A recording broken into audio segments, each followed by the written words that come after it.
hello and welcome once again to another nostalgic chat down memory lane. This is Jack's Throwback Attack. Once again, it's Throwback Attack podcast time. This time around, I'm chatting with someone I've wanted to have on this podcast for a while. They have appeared before, though. This time, I'm chatting with Robin Stevens, a puppeteer who you may recall appeared in the Rosie and Jim podcast I did a few series ago, as he played Jim in that show and wrote a lot of the episodes. However, he has a much wider CV on some iconic shows, so I had to get him back on to discuss those too. So here it is. So it gives me great pleasure to be speaking to puppeteer Robin Stevens today on the podcast. How are you doing? I'm very well, thanks, Jack. Good stuff, good stuff. And I hope you, recording this in January. Hope you had a good Christmas and New Year. Yes, indeed. Yes, we had a British sherry trifle, which was, I enjoyed that. Hadn't had one of those for many years. Nice stuff, nice stuff. Yes, we'll talk a bit more about that later on because I know you're not based in the UK anymore, but we'll get onto that later on. So you're a puppeteer, and most of your work has been concerned with Ragdoll Productions over the years. I always like to go back to the start though, and one thing I found with interviewing many puppeteers is they kind of fall into two camps. Either they loved puppeteering from a very young age, they had puppets, they played with puppets and they wanted to be one from a very young age, or they fell into it accidentally. Which group do you fall into? I'm number one. An adult that never stopped playing with puppets, basically. That's fair enough, fair enough. So you're interested in puppets from a very young age? Yeah, my parents and my two older brothers, I think on my 4th or 5th birthday, did this puppet show for my friends and I on my birthday. And I just remember the magic of that, of all these little characters coming alive in this little stage. And also the moment in the movie, I don't know if you all remember it, but The Sound of Music was quite big when I was a young person, and there's a puppet scene, yodelay, yodelay, yodelay, in that also captured my imagination. So yeah, I always was making puppets and performing puppets from a very early age. So that's how it all started. Fair enough. And how did that become your adult job?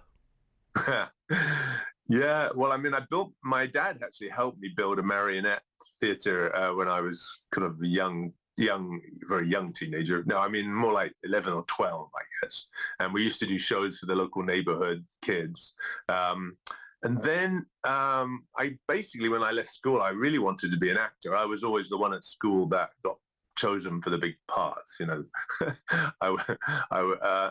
So I liked the idea of being an actor, but my dad was saying, well, you're more likely to be able to earn a living if you followed your other line of thinking with your puppets, because there'll be less competition, basically. But also, I had this idea in my head that you could maybe use visual metaphor of puppets to plant positive ideas in children's minds. So from a very early age, I was thinking, how could you use puppets to plant positive ideas in the world, basically? Indeed, yes. And I read online, so correct me if this is wrong, because it was Wikipedia and it can be ropey. So when you trained to become a professional puppeteer, it was at Cannon Hill Park in Birmingham, was it?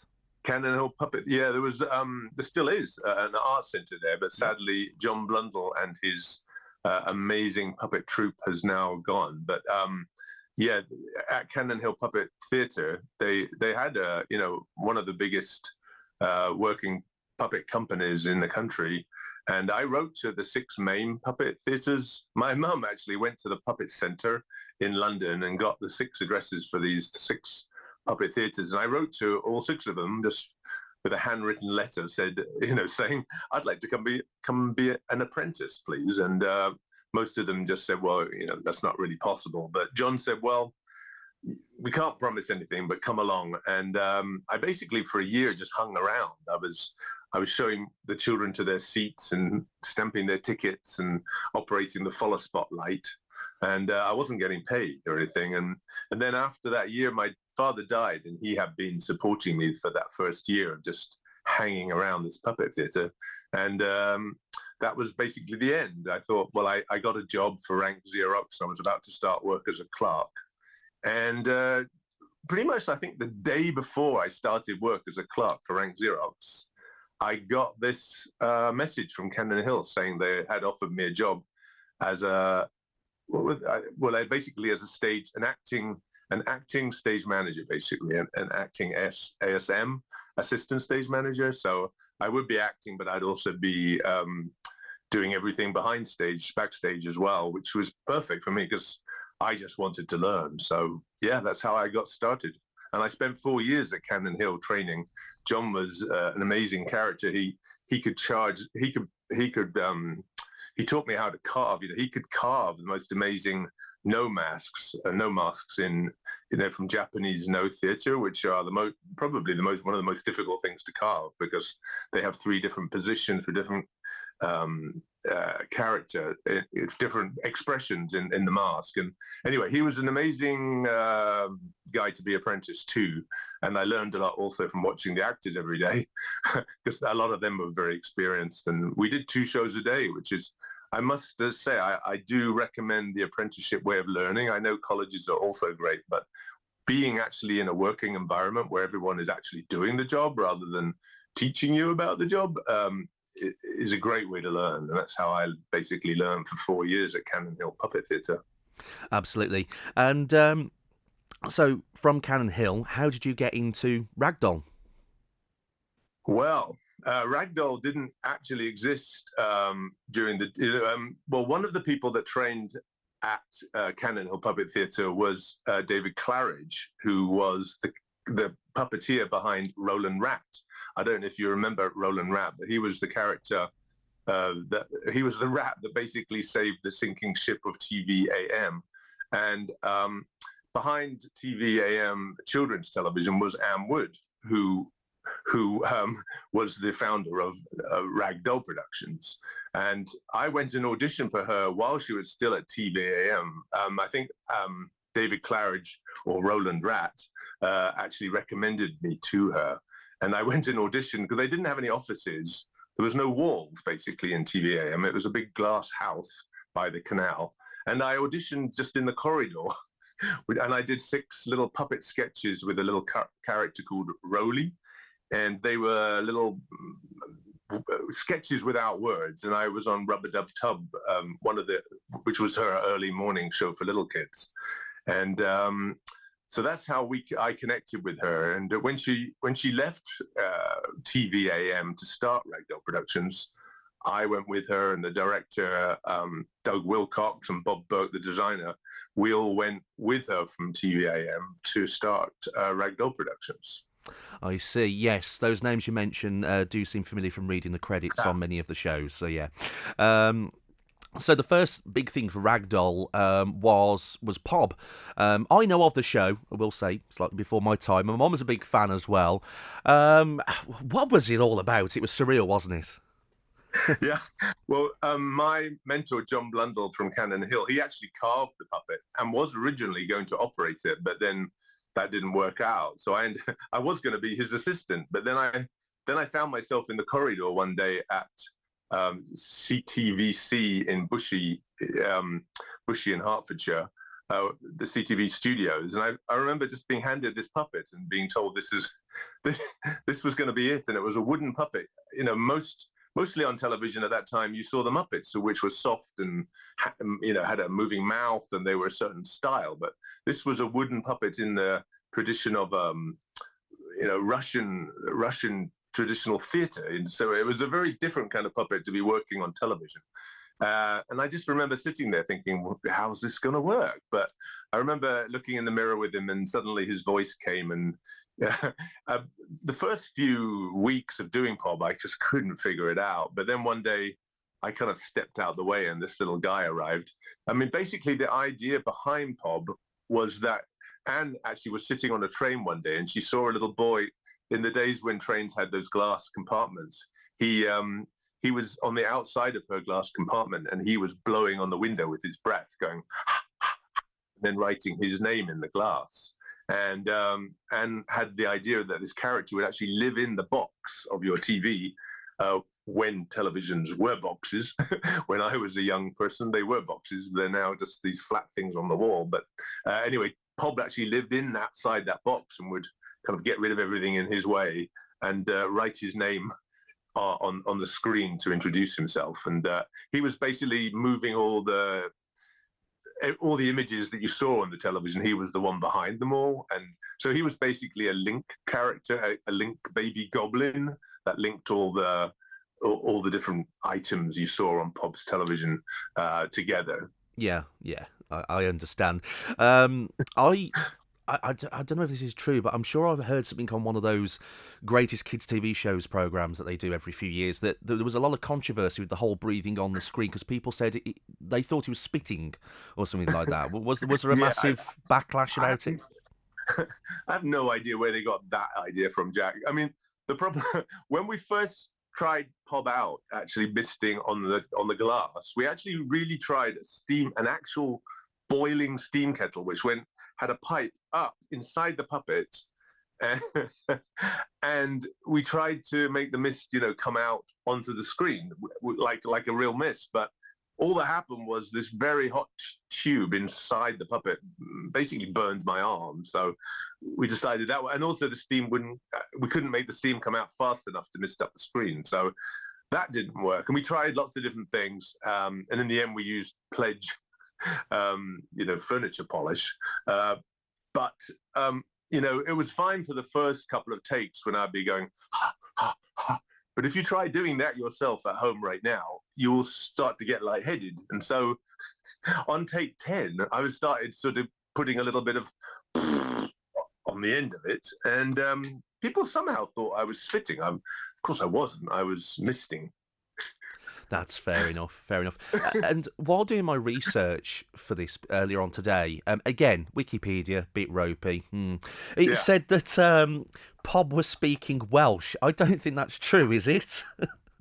Well, do I speak Welsh? I'm very embarrassed to say I don't speak a word of Welsh. Oh, I mean, I didn't think you were Welsh. We live next door to Wales, and we learn French and German. Why do we not learn any Welsh, even how to say good morning? It's insane.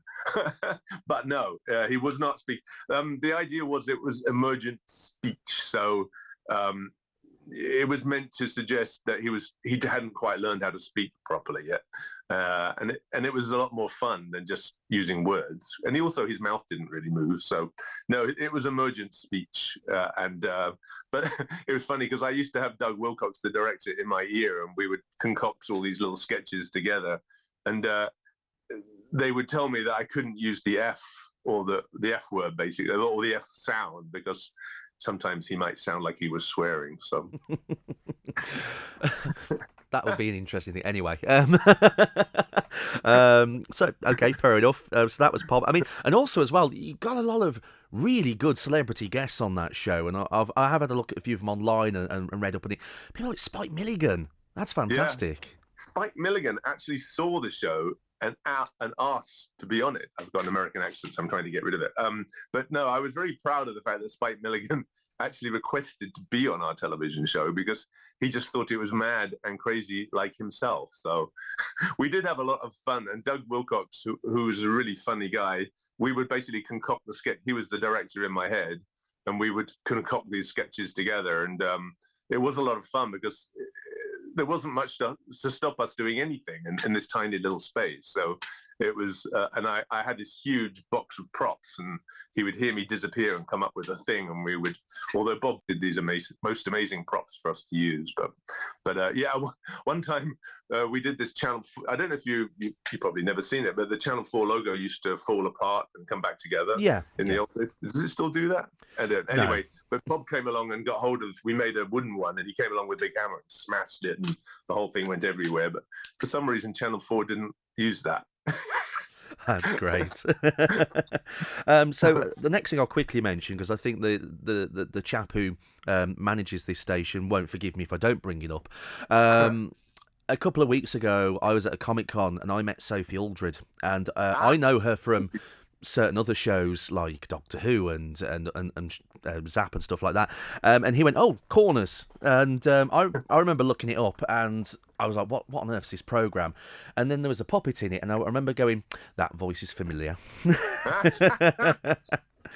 Yes. Yeah, that was me. I spent many happy hours with Sophie. That was in fact, she got the call for Doctor Who while she was working on Corners, and I remember hearing her say that it was kind of bizarre because she would get all these letters about, how did you feel when the Daleks were doing this, and she was like, well, it's not real, but yeah, no, I actually woke up one morning with this idea that, I guess it was before the days of Google, when I had this idea that children could write him and ask questions, and then we would somehow answer the questions that children had. And my idea for Joe Corner was that he would change shape, and he would, if you were answering a question about how pens work, he would become a pen. But sadly, he got stuck as a blob and told jokes in the corner, which wasn't quite the original idea I had. Fair enough. Well, thanks for clearing that up anyway. Yeah. So next up in the chronological order would be, I suppose, Rosie and Jim. Now, about 18 months ago, we recorded quite a long interview about that show, so I won't talk about it too much. If anybody wants to listen to it, it's on my channel. We spoke for about a good hour, me, you, Rebecca, and Neil Brewer, about the show, but we'll just touch on it loosely. I mean, just give a brief idea of how the show came about. Well, actually, before Pob, I think, or somewhere, anyway, at some point early on in Ragdoll's history, Anne made this canal boat for another TV show called Story Time, I think it was called. And so Ragdoll owned this boat. And she had this puppeteer that she quite liked working with, and a boat. And she was like, I wonder if we could kind of join the two things together in some way. So I remember, we had the idea of Rosie's name came first because she was, Anne wanted them to be Ragdolls because the company's called Ragdoll, and her daughter Catherine had this Ragdoll that the company was named after. So I think Ragdolls were, dear to Anne Wood's heart. And anyway, so they were Ragdolls that lived on this boat, and it was basically Toy Story before Toy Story. And the name Jim came about just from us sitting there. I still got the list of, Rosie and Derek and Rosie and Mike. Because we called her Rosie because of the beautiful roses and castles on the back of the boats. So that's how Rosie's name came about, and then Jim was added on as something that worked. I mean, one of the questions I've got, which I didn't ask originally, so I'm glad I've got the chance now.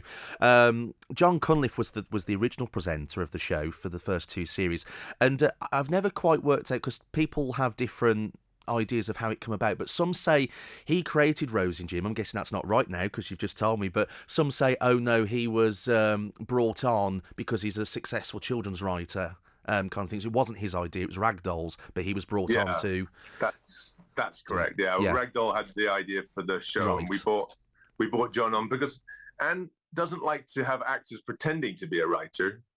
She wants an actual writer, right? So she finds a famous writer that everyone knows who wrote Postman Pat, and she puts him on the boat instead of getting an actor to pretend they're a writer. So Anne was very keen on actually showing the world to children as it actually is, because there's I think kids understand when something's real and when it's not real. That's fair, yeah. And out of all the I liked all the presenters. I'd say he was kind of my favourite. He had this just very calm way about him, like a calm granddad. I find it a shame that he only did the two series, really. I suppose he must have had his reasons for leaving. It's hard work. I don't think people understand what filming is really like. It looks very glamorous when you see it in LA or in Hollywood or something, but they're long days. You have to be there at 8 a.m, and you quite often don't finish till 8 p.m, and you're sitting in cramped, damp conditions. And I don't think John. I think John enjoyed the two series he did, but I think he was ready to not do them anymore after that. That's fair. So I was listening to, I can't remember if I was listening to a podcast or if I was reading an interview with Anne Wood a while ago, and there was a story that once upon a time you and Anne were in the Ragdoll shop, and there were some children watching Rosie and Jim, and one of the parents said, no, this isn't Ragdoll's best show. Their best show was Pob. And then you turned around and surprised them by speaking in Pob's voice. Did that really happen? It's a great story. Yeah, that actually did happen. Yeah, I think I remember that. Yeah, it was always kind of fun being in the Ragdoll shop because, you know, I did a lot of the different Ragdoll shows, so I could sort of go between them all. And it was lovely seeing the kids interact with the characters. You know, we found it really helpful. We got little letters from the kids, and we could actually watch their reactions watching the shows, and yeah, it was a very helpful resource for us to see the audience actually in our shop. Yeah, I loved that shop. I mean, every summer my parents would take me to Stratford, and all I would do is nag them to take me to the shop. I didn't want to go anywhere else. So I got very happy memories of it. It's a shame it's not there anymore, but I guess time has moved on. I mean, it wasn't just a shop; it was also a play centre as well, which is quite unique. Yeah. I mean, how did it come about? It makes no sense really to make a retail space into, I think it was 75% play area and 25% sales. So, but Ragdoll's motto is "works for children," and so we wanted it to work for kids. We didn't want it just to be a shop. We wanted it to be a place where you could feel like you had met the characters. So, we had the phones when we recorded messages from the Tots, and so you saw children having conversations with the Tots. And I think they were convinced they were talking to the actual character, and you could slide down the Teletubby slide yourself and pull. We could not believe we built those levers for the Teletubbies levers out of aeroplane parts, and they would break. You would not believe how much use that shop got, and how much work it was to actually maintain it. I've been trying to remember it because obviously it's been so long since it was there. I mean, I remember watching a Teletubbies documentary which filmed a lot of inside the shop, which was handy for making me remember where things were, because I think Rosie and Jim's boat was kind of towards the front. It had a monitor in it that you could watch programmes. There was the Tots TV cottage towards the back, and part of it was Teletubby Land. And I remember the very last time I went was when Boobah was about. So there was all these coloured blobs on the walls that you could touch and stuff like that. So that's my last memory. And then I think not long after that's when it folded. But I was in Stratford last year, and it's nice that the opticians that are there now still keep Rosie and Jim in the upstairs window as a tribute. Really, that's very nice. Rosie and Jim are still there, waving out of the window. Yeah, it's great. Fantastic. So there was many episodes of Rosie and Jim. Do you have a favourite or one that just sticks in your memory as that was good fun to do? Well, I think the fact that we all went up Big Ben sticks out in my memory. I mean, we all had to get security clearings because we were looking down on the Houses of Parliament, and we had to carry all our equipment up this tiny little staircase. And that was kind of. I also opened the Tower Bridge in the middle of London, which was, my puppet fingers actually pressed the button that opened the bridge, which is, not many people have done that. Fantastic stuff. Yes, you did get to do some really cool stuff on the various shows. Yeah, I wrote the script, so I made sure of it. I get the feeling you did that a lot on the next show I'm going to bring up, which is Tots TV. Yes. Which, as of 2023, scary, it's 30 years old. So, I mean, how did that show come about, really, to start off with?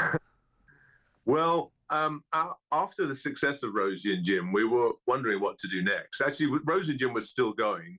And, I had always wanted to do a show about children's feelings. Rosie and Jim was more about showing children how the real world worked, and how you put a thatch on a roof, or shoe on a horse or something like that. But I wanted to do a show which explored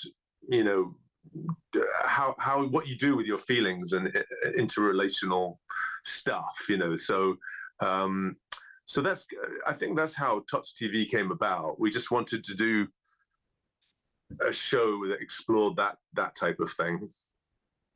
Yeah, Fair enough. Yeah, there was definitely a lot of that in the programme, and you did that with you mentioned Andrew Davenport, who was Tiny, and there were 3 different people who did Tilly over the course of the show, wasn't there? It changed a few times. Yeah, we started off with well, they had to speak French, number one, and then I had to teach them to be puppeteers. So we had Veronique, and then we had Claire, and then we had Alex. Yeah. But Andy and I, and Andy, halfway through the first series, we actually found him, and he was an amazing actor. And I taught him how to be a puppeteer. And very quickly, actually, it normally took me a week or 2 to teach someone the basic puppeteering skills. And Andy learned it in an afternoon. And he used to do a party trick for his friends, which was Tiny's voice. And so, Tiny was just suddenly there. Yeah, that's what I find interesting, because your speaking voice is nothing like any of your characters. And I've seen interviews with Andy when he's been talking about Teletubbies and that, and I'm like, that can't be. It's just not. His speaking voice is nowhere close. I mean, I suppose that's the wonderful magic, if you've got that talent to be able to completely alter your voice. It's insane. Also, the great thing about being a puppeteer is, you can be my age and still do the same voice as Tiny and Tom. I mean, Tom Tots TV. Well, just about. I can still just about do it. I mean, do you ever get instances where, I mean, you were saying about Pob and that earlier on, where somebody spoke about it and you surprise them? I mean, do you still get that now, where people bring it up and they don't know you are the chap, and you kind of surprise them and go, well, I am? Because I live in the United States at the moment, and I sometimes meet people from England and tell them who I am, and they don't believe me. Yeah, of course. So I do the voice, and they can't quite believe they're meeting Jim from their childhood, or Tom. They did show Tots TV in America, but I believe they dubbed over all the voices, didn't they? Which is a bit of a shame. Yeah, I actually had to go to New York to help audition the actors to do it. PBS was worried that American children would not understand our accents, so they made them American. But if you look at Peppa Pig now, yes, you meet children here who are all starting to speak with British accents because they watch Peppa Pig so much. So I don't think that was true, but that's what they thought at the time. And they also changed Tilly to Spanish, which I suppose in America there is a large Spanish community, so I suppose that that makes sense. But whereas over here we're next door to France. So. I remember Anne coming in with this idea and saying, we need to make Tilly into this other character that speaks a foreign language, to make her slightly separate from us, just so we had to kind of work with that language barrier and what that would do to our relationship. And what was amazing was Tots TV, as it was shown around the world, became the show demonstrating the second language. So it wasn't just French, in England, and Spanish in America. It became the second language of whatever country it was showing in, which was kind of amazing as it was dubbed. Yeah, I can remember learning some French words from that show. I think I learnt 1 to 10 from Tots TV in French, so we've got that to thank for. Andy and my job as the English characters was to translate everything that she said in a kind of conversational sort of way. And Andy and I, because we wrote the scripts, we kind of felt like we had permission to improvise a little bit, and she would get frustrated that she couldn't do that. So sometimes she would obviously improvise in the same way, and then Andy spoke better French than I did, but sometimes we would just look at each other and go, what did she just say? Yeah, I do find it funny, and I do kind of crack the joke about how, the characters spoke different languages. Neither of them could speak each other's language, but they could understand each other absolutely perfectly. It's quite funny in a way. I don't know if you've ever seen little, very small children playing together with different languages, is that they almost don't notice. Yeah. It's only us that seem to notice difference, whereas children quite happily play with people from all over the world without even noticing, So that's kind of what we were trying to say with that show as well. Yeah. Is that, one of my great there is no real separation. Yeah, and one of my great frustrations as an adult is when people talk about it, remembering it, they always get the words to the theme tune wrong. They always go, I'm a tot and you're a tot. And I go, no. It's I'm a tot, je suis un tot. People always get it wrong. Great theme tune, by the way. I do remember I remember trying to sing. We tried to sing that song for quite a long time. It took quite a few takes because it was so fast. And so when you know the very first time we sang it, it just seemed quite fast. Yeah. I mean, and also with the French and the English, we weren't used to that yet. So it was definitely a bit of a challenge to get it right. I have seen a photo recently of the three of you with headphones on in a recording studio. So I'm wondering if that was the recording of the theme tune, because you haven't got the puppets with you. I don't know where I saw the photo now. We also did a bunch of audio tapes with Rosie and Jim. Yes, I had one.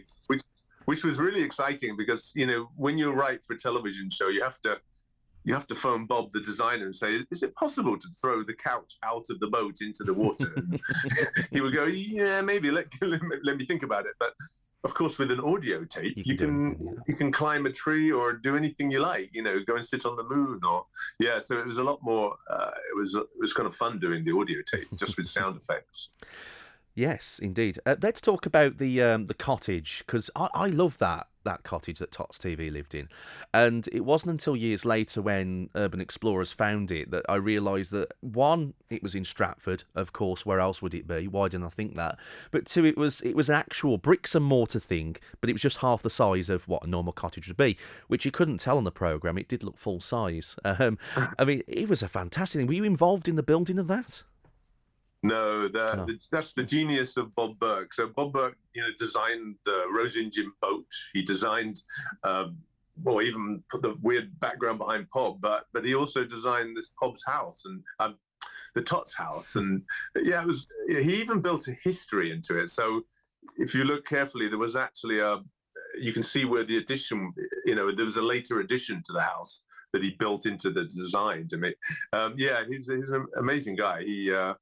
And it worked perfectly for the puppeteering because, you know, there was basically a cellar to the whole thing, so we could actually, you know, go underneath the floor and stick our hands through the floor, and it was designed perfectly for puppeteering and for inside outside. You know, we discovered that on the boat is that, of course, we're filming in England where it rains a lot, so you have to have rain cover, and so we would shoot all the inside bits while it's raining, and then go outside in the garden when the sun's shining. So both of the and then he also, of course, designed the Teletubby site next door to where the Tots house was.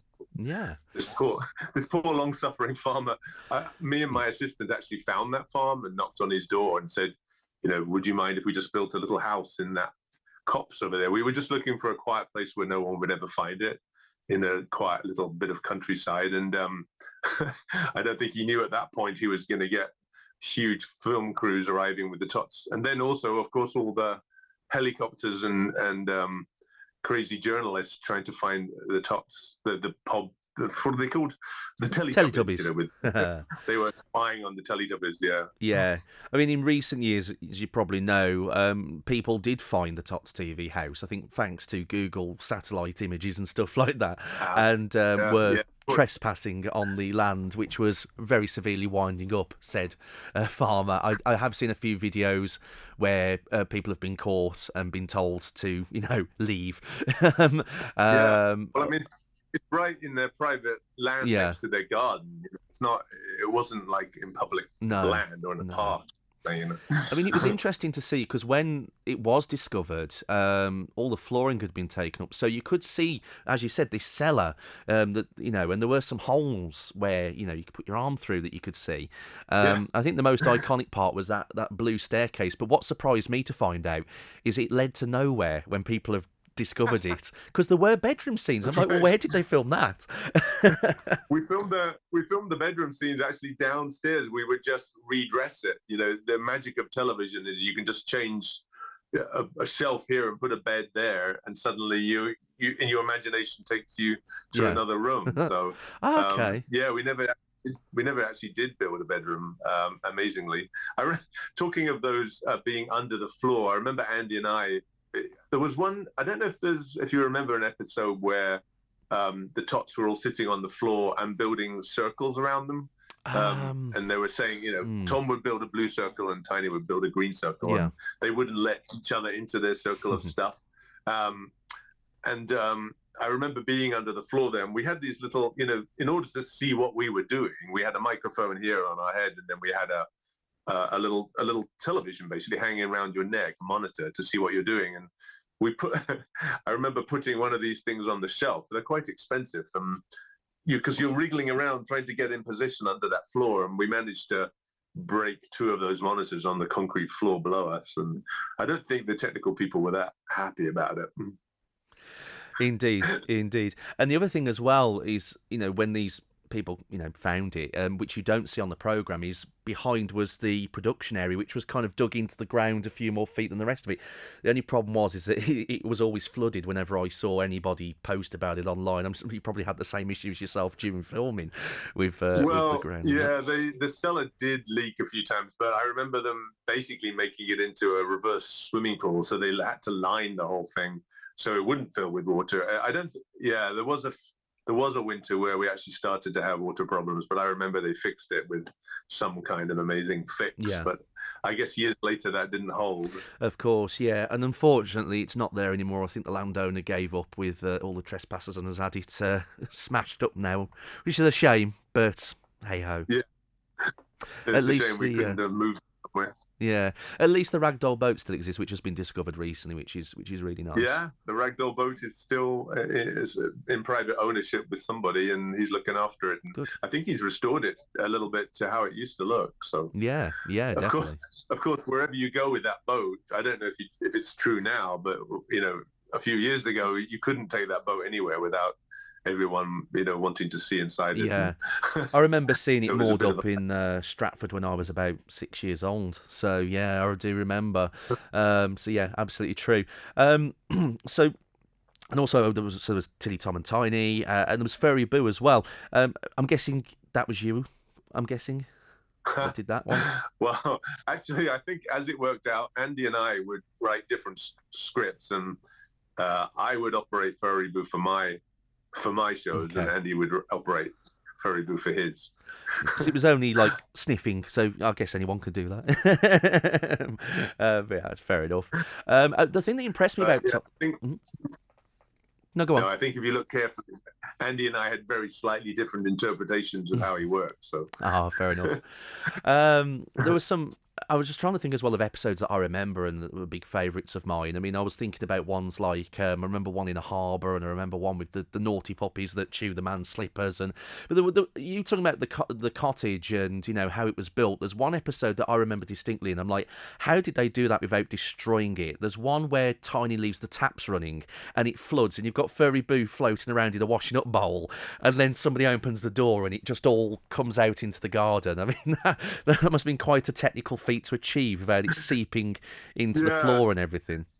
That was the lovely thing about our design department is you would call them up and say, flooding the house, how would you feel about that? Yeah, I think a lot of people would just tell you no, but they would like, well, leave that with us, we'll think about it. And it's all very shot specific, so they always want to know what the shot is, and then they'll rig to it. So they actually, I've forgotten how they did the flood. I think they just used plastic sheeting or something. I mean, they actually built just certain areas of the house that could be flooded. But it was actually in the house. Yeah. Because when the door opened, the water had to come out. So yeah, I mean, that's what I like about Rosie and Jim and Tots TV. Everything was actual. You didn't fake it. You were on set. They were actual structures. No. And we were there. Yeah, and it was very good how you made them look almost as if they were alive, because you saw their legs, but you couldn't see anyone there. It was very clever. I do like that. Those leg shots were actually, if you look, were always shot separately from the top shots, and they were the hardest ones to do. And generally, we would be doing them at the end of the day, but you always had to, because you had to keep your own legs out of the shots, and the shots were, quite wide, so you had to lean a long way, and it was always hard on your back to do those leg shots. But yeah, it was fun to watch. Another thing I remember, actually, because my dad actually ended up building a replica for me because I was so obsessed with it. But I remember because there was a lot of bits where the Tots would go out of the house, and I'll go on to that a bit more in a second. But there was a bit with a chap called Jack who would be in a field, and he'd leave some toys out and then disappear, and some kids would come and play with them, and the Tots would watch from out of sight. I remember distinctly one where all of the stuff that he leaves has something to do with water.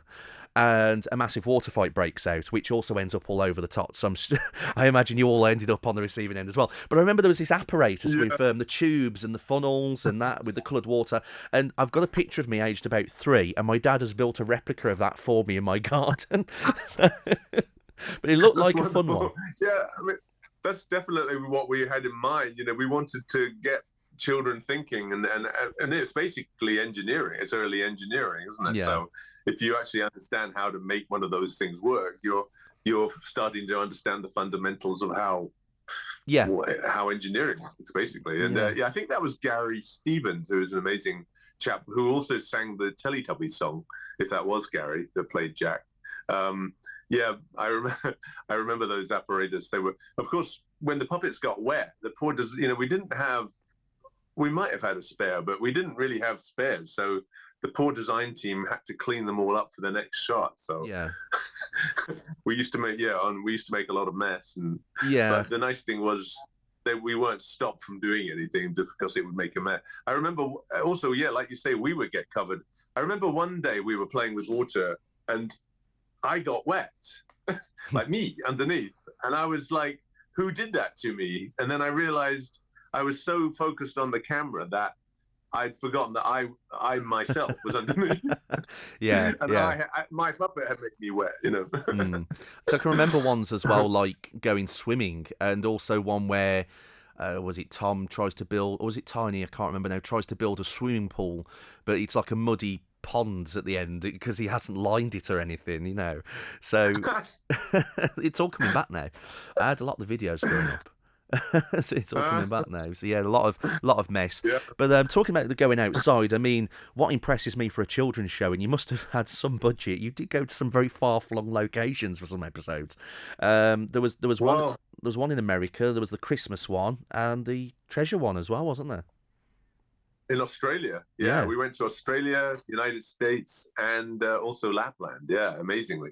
No, I mean, if you think of Play School or something, you know, which was the equivalent of, you know, shows for that age group, no one was sending their presenters to other countries. Like, I mean, it was partly to do with logistics because the summer you get in England is, you know, 2 or 3 months. So, and we were being asked to make maybe 100 shows one year. So we actually just didn't have enough filming time. So that was partly why. But it was also just Anne thought, well, why wouldn't I, you know, show children the whole world and rather than just a studio, you know? So, it was amazing. Yeah, I mean, I was sent to Australia, Lapland, and in Lapland we were going to work on skidoos, and I also on Boobah I was working in Spain on the beach for a year and a half, which wasn't too shabby. That's not too shabby at all. I'm sure you told me, because we've exchanged a few messages over Facebook over time. I'm sure you told me that with the Lapland one with the sledge, it was quite scary at one point because you're going quite fast. Yeah, I mean, Tom, I don't know if you remember how the sketch went, but Tom ended up as the reindeer. They didn't have a reindeer to pull Tiny into his sledge, so they made Tom into one and put twigs on his head and made him pull them. So for some reason, I was kind of nailed into this because the sledge was quite high and we had a kind of puppeteering sled underneath that was being pulled along by a skidoo. And I just remember kind of being nailed into this thing. And I was like, if it turns over as we slide along at speed down this hill, how do I get out? And they were like, oh, don't worry about that. It'll be fine. I mean, I'm sure they would have got me out quick, but I just remember being slightly kind of nervous about being nailed into this thing. Yeah. On the particular trip, there was I had filmed all my filming, and they were still shooting Tiny and Tilly, and we still had an hour left in Lapland, and I saw this beautiful sledge run right the way through these woodlands, and I saw this sledge hanging up in the prop van. I thought, well, you know, it's not going to do any harm. I'll just borrow this sledge and slide down this hill.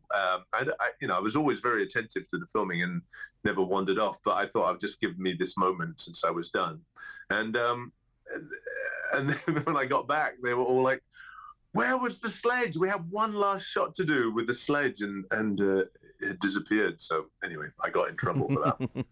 Good stuff. I mean, the treasure one sticks in my memory the most because I had that on video, and I'm amazed it was filmed in Australia. Was it like a little island off the coast or something like that? Because it was this little treasure island they found, wasn't it? We were. Oh yeah, it was. Yeah, we actually got taken out there on a catamaran, the desert island. And the owners of the catamaran started asking for more money and said they wouldn't take us back to the shore until we paid more. we were basically Australian pirates. But we went to Australia and we filmed I think for 2 weeks. I was actually sick for a week, so Nigel Harris, the director, actually operated Tom for a lot of them.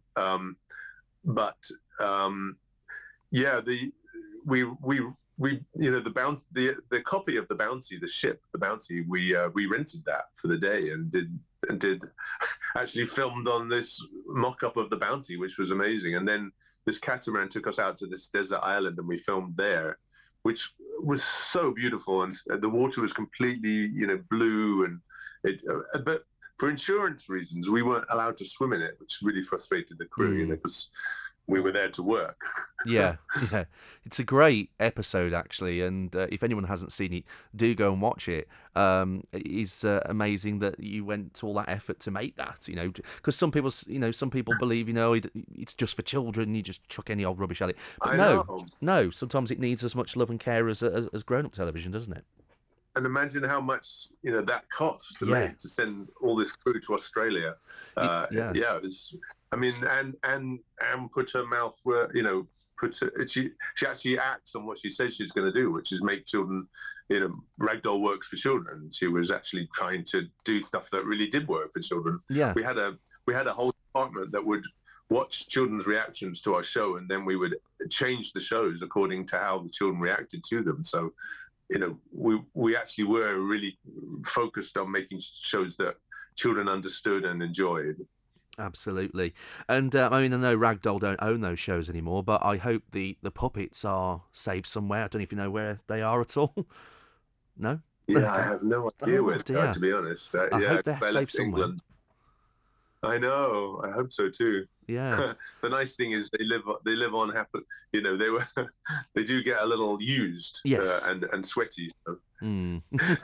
So at least they live on happily on screen. That's the most important thing. And talking about Anne putting money where her mouth is, I suppose the biggest one was Teletubbies. That was a huge, massive project, and a show which, not long ago turned 25 years old, which is scary. I remember messaging you a little while back about it, actually, because I know that you weren't on it much, but you did have some involvement in the choreography, did you say, of the show? Yeah, basically, when you're inside a masked character, it's exactly the same skill set as when you operate a puppet. So I think for 2 weeks, I worked with the characters and taught them how to use their costumes to communicate in the same way that I would teach a puppeteer how to communicate. The eye mechanism that we had on Tots was the same mechanism they used on the Teletubbies. So I taught them how to use their costumes. Because it's about visually communicating. You can't just say words and stand there, because children don't necessarily listen to words. You have to know how to use your whole body and your whole face and mouth and everything to make sure the children understand. I taught the Teletubbies the choreography to do the big hug and so forth. But also with Teletubbies, one last thing about that, actually, you were, what was the character you did now? It was that man who lived in a little doll's house was it with like a beret, and he went, la, la, la, la, la, la, la. I remember that. Yeah, I didn't really have a lot to do with that character, except I was operating. Yeah, I was just told to go away and make this puppet and then do this in the house. And so Andy had very much because the whole way the character moved in the house was like early maths and things that I didn't quite understand, to be honest. But yeah, a lot of people. I actually have that puppet in the attic, I think, and it was pretty scary. Yeah, it does come up a lot on things online. Like, this was frightening. You know, it's either that or the lion and the bear scene. It's one or the other. But yeah, it's funny how you can do something like that and you actually have affected children's lives in some way. And then moving on to the 2000s, you were still involved in some shows, but not as a puppeteer, but as yourself. Boobah, you mentioned just, was Grandad, wasn't it? Was that the character? It was, yeah. I was Grandad. After Teletubbies, we did some. We actually got in a room where we had a bunch of props, and we had a screen in the adults' room, and then we also had a screen in a room full of children, and they had the same props, and we were basically experimenting with live interactive television, and the children, what we discovered is the kids really enjoyed, blowing a bike horn or something and us falling over. They thought that when they discovered they could affect change on the screen with adults, they thought it was the funniest thing ever, because as a child, you're constantly being, having coats put on you and you're put in the car and strapped in, and you don't have a lot of control over your life. So to reverse that and suddenly give children control over adults, they think it's the funniest thing ever. And so Boobah kind of came out of that experiment. I see. And I was one of those adults on the screen that would fall over a lot. I know you did a lot of slapstick stuff, because not long after that was Blips, which I remember watching actually, and that was a very that was like kind of a silent comedy, very slapstick, where you played Mr. Perfect, and Patricia Routledge did the narration. I mean, tell us about that, because there was kind of like almost like a bit of a Mr. Bean kind of style to that, wasn't there? Yeah. The original idea was to have a very tiny little me, a Mr. Perfect, and a big, adult version of Mr. Perfect, and the fact that, that we wanted to have someone that was very full of themselves, and just demonstrating how to do things perfectly, and then for the children to guess when things are going to go wrong the second time around.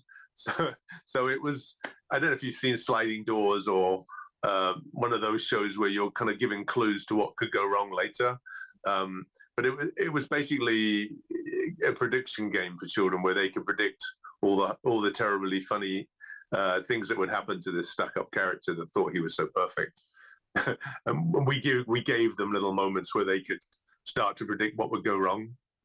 Yeah, definitely. Yeah, I'm trying to remember a specific one. I mean, I'm guessing was there a baking one or something like that? I can't remember now. But yeah, you do it all perfectly, and there'd be Patricia Routledge's narration. Then it would rewind, and then it would play again. But the blips would come in, which are these little animated pink blobs. But it was the exact same narration from Patricia that would be played. So, and Mr. Perfect has done a perfect cake, and there you are, covered in, flour and eggs and that. So it was quite funny. At the end of those shows, basically the whole crew would get around and just throw things at me, which I would just be covered in cake or whatever it was that day. Great stuff. So you left Ragdoll in the late 2000s, I believe, and as you've mentioned, you live in a different part of the world, and I know that you do a completely different type of work now, don't you? I do, yeah. My nephew started a cider company, making apples into alcohol, basically. And so I've been helping him with that for a few years. Although I am just building an art studio out there with my wife, who's also an amazing artist. So we're about to start making videos. At Ragdoll, we used to dream, because it was always hard. We only ever had 3 customers, the BBC and ITV and whatever. And so we used to dream of having our own aerial on the roof of the offices where we could just broadcast around the world. And amazingly, now you can. So, I'm looking forward to actually get going with that. Good stuff. I look forward to that. Is that going to be on YouTube or something like that? Yeah, something of that nature. We're going to start making videos and see what wants to happen. Brilliant. I look forward to that. And what brought you out to America? Well, well, my family kind of moved here, so I came to continue to be a dad, and now I have an amazing new Texan wife called Kim, and I love it here. I live in Asheville, North Carolina, in the Blue Ridge Mountains, and have a great time here. Great stuff. And I'm a massive lover of cider. I'm a big cider drinker, so it's cool. It's I'm guessing it's not sold in England though, which is a shame. Or is it? Can you get it in England? It takes 5 apples to fill each glass, so it's a lot of apples, even just for small parts of them. But we are up the whole west coast of America, which is amazing. That's fantastic. That's fantastic. And do you ever visit England sometimes, or East Coast? I know which coast. Yeah. No, even I forgot for a second. Then, do you ever visit England sometimes? Do you ever do bits of puppetry still? Or? Yeah, we actually just went back for a Rosie and Jim reunion, which was fun. Oh. And my wife was amazed because we went into the car rental at the airport and we mentioned that we were here for a Rosie and Jim reunion, and the whole office with about 6 people all started singing the Rosie and Jim theme tune, which impressed my wife a lot, that people still remembered it. I don't think it'll be forgotten for a very, very long time, any of those programmes. And Ragdoll. So, Robin, it has been lovely chatting with you. Thank you very much. Yeah, well, thank you for remembering Tots TV's 30th anniversary. No problem at all. A big thanks to Robin for sharing his memories there. Well, that's it for this episode, and that was also the last in the series. I just want to say a big thank you to everyone who took part and everyone's support and messages. From me, Jack, thank you for listening.